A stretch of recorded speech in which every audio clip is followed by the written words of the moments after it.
यात्रेमध्ये मनसे अध्यक्षांना सहभागी होण्यासाठी काय प्रतिक्रिया आहे तुमची आणि कशा पद्धतीने येत्या काळात प्रहार आणि मनसे शेतकऱ्यांच्या मुद्द्यावर एक आलेली दिसते? तुम्हाला कल्पना आहे काही दिवसापूर्वीच बच्चू कडू साहेबांचा अमरावती त्या भागामध्ये प्रचंड असं शेतकऱ्यांच्या आंदोलनाचं त्या ठिकाणी त्यांनी पदयात्रा काढली होती आणि त्या पदयात्रेमध्ये ज्यावेळेला बच्चू कडू साहेबांनी आम्हाला सांगितलं त्यावेळेला साहेबांनी मला स्वतःलाच आणि तिकडच्या सगळ्यात आमच्या कार्यकर्त्यांना त्या पदयात्रेमध्ये शेतकऱ्यांच्या कर्जमुक्तीचा तो लढा होता त्या लढ्यामध्ये सहभागी होण्यासाठी पाठवलं होतं. त्यावेळेला आम्ही संपूर्ण कार्यकर्त्यांनी त्यांना पाठिंबा दिला होता.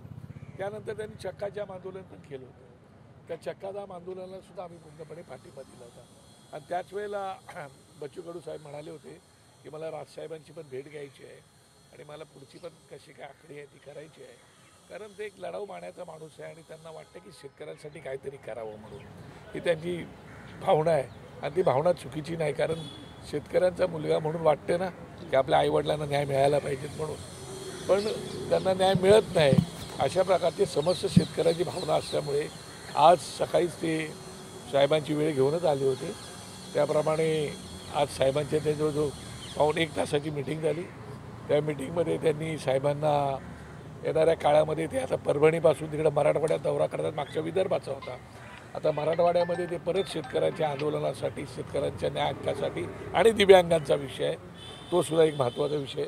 असे 2 विषय घेऊन ते आले होते साहेबांकडे आणि त्यांनी सांगितले की आता आम्ही परत परभणीपासून आमचा दौरा आम्ही पदयात्रा चालू करतो आहे, तर त्या पदयात्रेमध्ये आपण जर आलात तर फार बरं होईल. त्यानंतर तिकडे एखादी मग शेतकऱ्यांसाठी उत्तम प्रकारची आपल्याला सभाही घेता येईल अशा प्रकारचं त्यांनी साहेबांना विनंती केली आणि मला वाटतं साहेबांनी सुद्धा त्याला सकारात्मक असा प्रतिसाद दिलेला आहे. त्यांना सांगितलं की आम्ही आमच्या नेतेमंडळीशी ताबडतोब चर्चा करतो आणि नंतर तुम्हाला आम्ही त्याच्या प्रकारचा निरोप देतो. एक अभिनव मोर्चाच्या संदर्भात ते बोलले की मुंबई सुद्धा देशाची आर्थिक राजधानी सुद्धा जर शेतकऱ्यांसाठी अर्धा तास 1 तास बंद राहिली तर खूप मोठा संदेश जाईल. त्या दृष्टीने मनसे काही प्रयत्न? बिलकुल आम्ही त्यांच्या मताशी सहमत आहोत.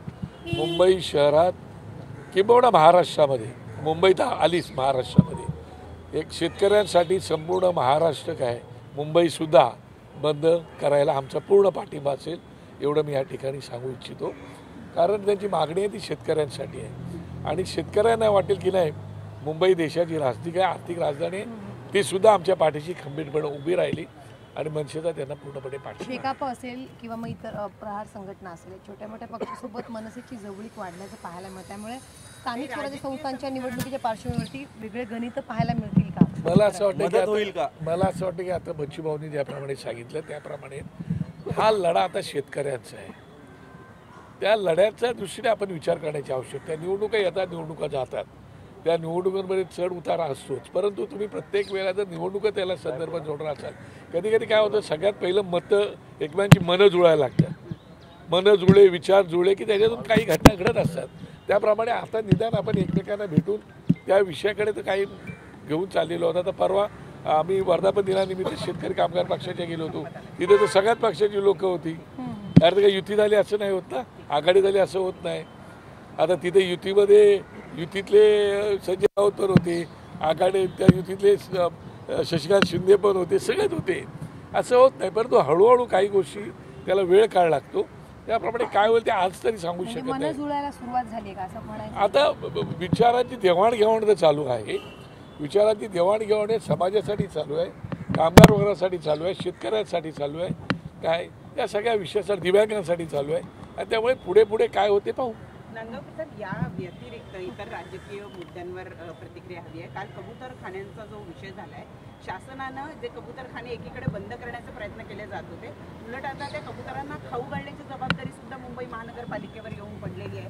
कुठेतरी धर्माचं किंवा समाजाचं भाषांचं राजकारण कबूतरखान्यावरनं केलं जातं. मला असं वाटतं की आपण बुद्धया मांडणारी माणसं, जीवदया पाळणारी लोक आहोत, त्यामुळे कबूतर हा सुद्धा एक पक्षी आहे, त्या पक्षाला सुद्धा अन्न मिळाले पाहिजे, पण त्यासोबत पर्यावरणाचा नाश झाला नाही पाहिजे आणि शिवाय लोकांच्या आरोग्यासुद्धा हानी झाली नाही पाहिजे. त्याचं कारण असं की कबुतरांमुळे लोक जे काही दाणे टाकतात त्याच्यामुळे लोकांना खूप त्रास होतो आहे. म्हणजे श्वासाचे वगैरे श्वास प्रक्रिया वगैरे त्याच्यात फारच लोकांना अडचणी निर्माण झालेल्या आहेत आणि त्याच्यामुळे तशा प्रकारचे आता माझ्या लालबाग परळमध्ये पण 2-3 ठिकाणी बंद करण्यात आले आणि तशा प्रकारचा कोर्टाचा निर्णय झालेला आहे. त्याच्यावरती आता राज्याचे मुख्यमंत्री काय ते निर्णय घेत आहेत, पण तो निर्णय घेत असताना त्यांनी सामान्य माणसंसुद्धा डोळ्यासमोर ठेवली पाहिजेत जेणेकरून त्यांना त्रास होणार नाही.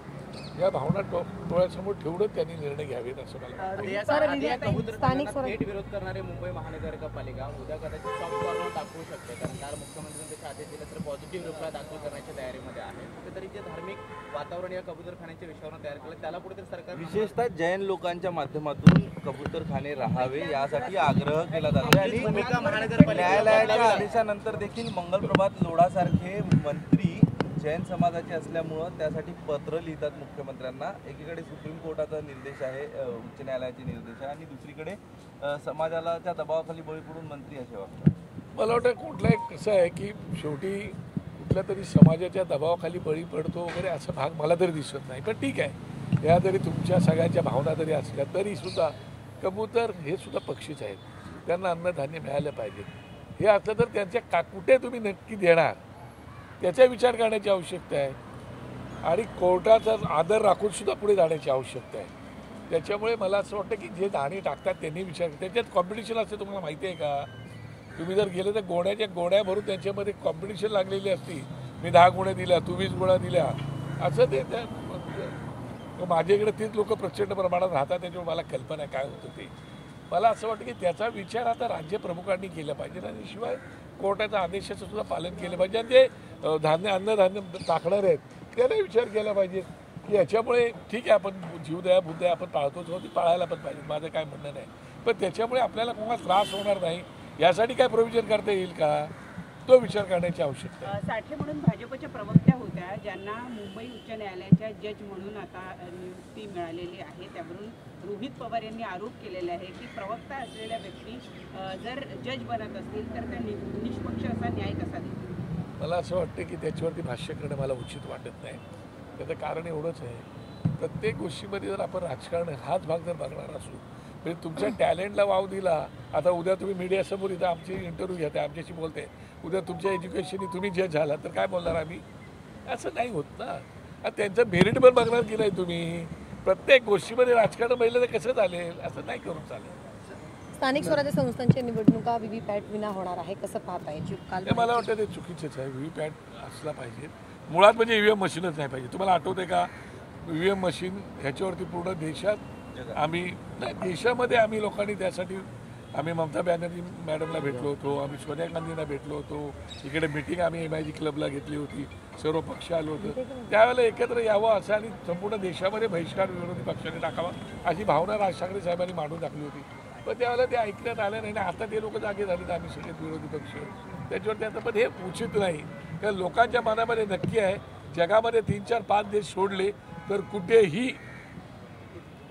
तुम्ही ईव्हीएम मशीन नाही आहे. की मोठं अमेरिकेला नाही, तर ट्रम्प साहेब किती वेळा बोलतात मोदी साहेबांचे मित्र, तर ते होतच नाही. आता काय करणार ते पाहू काय होते ते. थँक्यू.